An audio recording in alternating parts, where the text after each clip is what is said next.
guys, and welcome to my YouTube channel, my very first video on my YouTube channel. So I hope you're doing well. Clearly I'm not doing very well, but yeah, I thought we'd start off this channel by talking about why I bought my Jeep Wrangler. Now, before this I owned a Mercedes A-Class, and it was the Motorsport edition, so a limited edition. And I owned that for about 6 months during COVID as well. So I didn't get too much chance to drive it long distance, but it was fun while I had it for those 6 months. But after my university degree fell through and COVID, I was just feeling a little bit more adventure was a bit more necessary. So I thought I'm going to change my car, and I worked out that over the next 6 months or a year of ownership, it was going to cost me thousands in sort of Mercedes dealership servicing and things like that, tyres it needed, and because it was so new, it was like 3 years old, it sort of needed to be done through the Mercedes dealership. So that's why it was going to cost me so much money. So I thought, right, I'm going to sell that. So sold that. Thought, what am I going to get now? A Jeep Wrangler, obviously. That was the next best thing, wasn't it? So found one online on Auto Trader, miles and miles and miles away.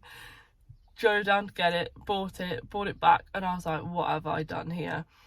Didn't know anything about them, but it has turned out to be the most amazing car ever. I absolutely love it.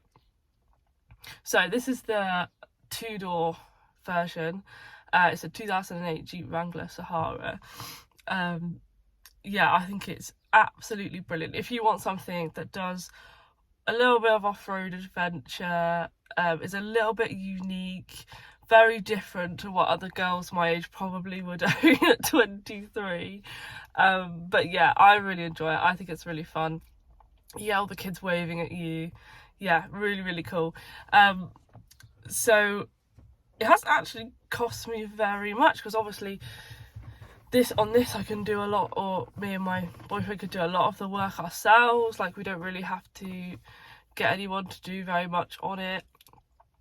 It's very easy to work on. You can find all the manuals online.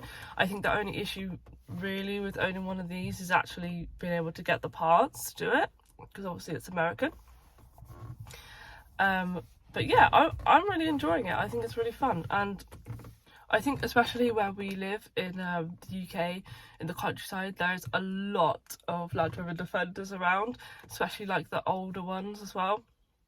And people sort of look at this as a very unique vehicle, because you look at it and they think, that's different, but I don't really know why. And so obviously once I decided this is what I wanted, I did a little bit more research. I was watching videos on overlanding, adventuring, and that really got me excited for owning one. So I knew this was the best option. They're quite polar opposites, to be honest, and a lot of people thought I was a bit crazy for getting it, but you know, it's served me well so far. So yeah, a lot of research went into it in terms of like which one is best to buy. So I would say that, like, if you're looking for one, make sure you research the seller and the reasons behind why they're selling it, and make sure it hasn't been off-roading like too much, obviously, because it damages underneath to a certain extent. But yeah, watching videos, get excited. This now has a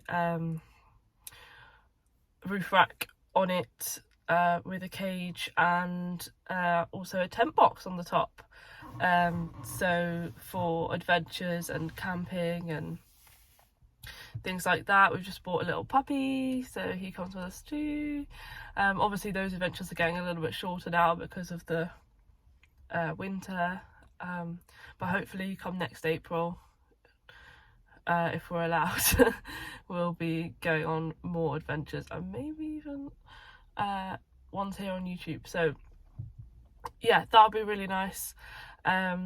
So far we've only done a few adventures, just using the off-roading tracks at the Elam Valley and sort of doing those day trips, and then we did go to the 10 Box Festival last year in August, where obviously everyone meets up just to see each other's setups and things, which was really nice.